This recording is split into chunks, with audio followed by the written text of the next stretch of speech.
Salutations, nerds. It is November 21st, 2024, and you probably noticed the difference in the background. That's because I'm making some adjustments as we go. Again, for my first video, I'm not that polished in all of this, so you're going to have to continue to bear with me for a little bit. Also, housekeeping. You'll notice this American flag on my hat. It's not actually the patch I normally have on my hat, but that's because my wife is now deployed.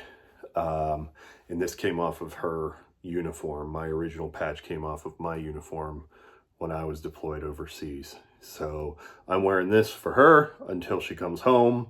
I'm proud of her. I can't wait to see her again. I am personally excited because this is going to be my second entry in a mini-series that I'm creating, demonstrating how the diversity of this nation is what built this nation.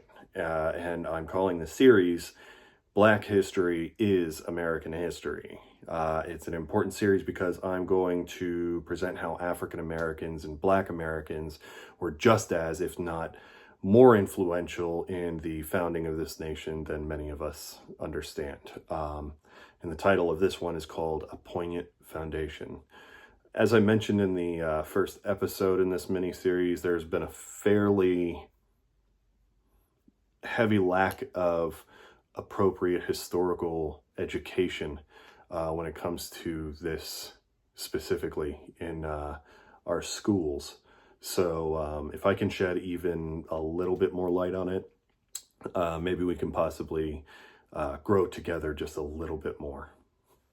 What a better time in which to address this than the colonial period. What a lot of people don't understand is that while our nation was still very small, mere 13 states, which were originally the first 13 British colonies, all of the economies and livelihoods were either directly or indirectly impacted by the unjust forced labor of African American slaves. In fact, the 1600s were specifically heavy when it came to legalizing the owning of other human beings. From 1662 through 1664 specifically, the colonies individually codified different rules regarding the ways in which they could properly enslave others. Now, what a lot of American textbooks and documentaries and videos like to portray are these hardened, pious, white families coming together to build a farm, and they've all got like buckles on their hats, and they've all got like rugged individualism in their bootstraps or something. One of the primary issues with this is that in every single one of these depictions, it leaves out the people who actually built the majority of this country. One of the only few places where colonists actually built their own communities without the use of African slaves, as they decided to kidnap Native Americans instead, were the Puritans in 1620, which is odd given how many instructions there are in the Puritan Bible on how to treat your slave all the way back to the 1st century. I wonder if the Bible is how and why so many white people were able to justify slavery to themselves, knowing well they wouldn't tolerate such inhumanity. I wonder if that's how we still try to coerce others into subservient lifestyles, by flouting our own personal religious book in everyone's face, claiming the words are of divinity, and although they can be cruel and inhumane, I am completely relinquished of all responsibility. Yes, that's exactly what happened. But I digress. There were significant agricultural achievements that early Black Americans also played in our founding. Back in 1601, King James I of England specifically created the Virginia Company of London and established the colony of Jamestown. You're so vain.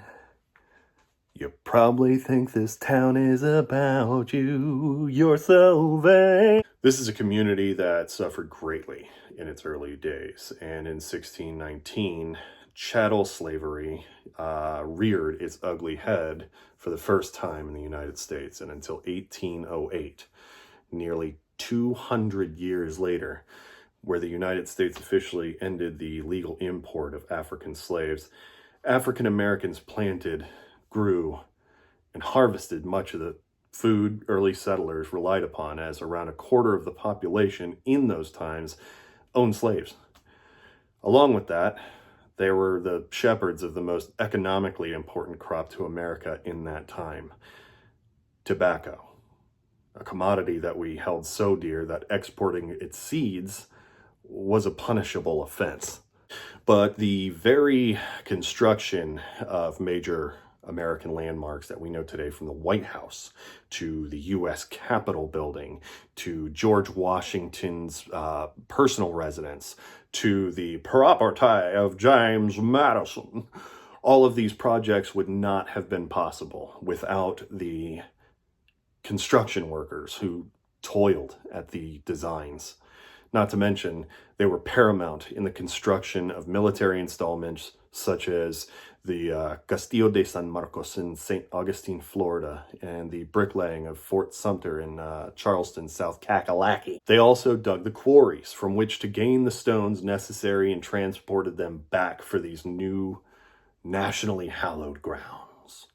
Every inch of land that was settled by white European men was also built by the hands of their indentured, non-consensual servants. And it didn't stop there. Churches, homes, schools, universities, and other even state houses, what many claim to be pivotal pieces to all of our communities even to this day, can all recount the days where their very existence depended on the skills and hard work of their enslaved masons. Yet regardless of their pain and suffering, African slaves were not permitted to relish in the joy that their work brought many white settlers. Many slaves tragically lost their lives in these periods, owing to the fact that their blood, sweat, and tears went into the very foundations of this country's infant stages and lined the cobblestone that connected our country's communities, and beaten, starved, and tortured the fellow human beings who only ever sought personal autonomous freedom are the people we should also thank dearly for everything that we have, because not long ago, in our new beginnings, a storm could lay on the horizon in the east. You see, on a warm and fateful day in 1775, when both African Americans and white Americans stood side by side to face the first greatest of challenges that indeed our nation and our very democracy ever faced, in the sunny April fields of Lexington and Concord.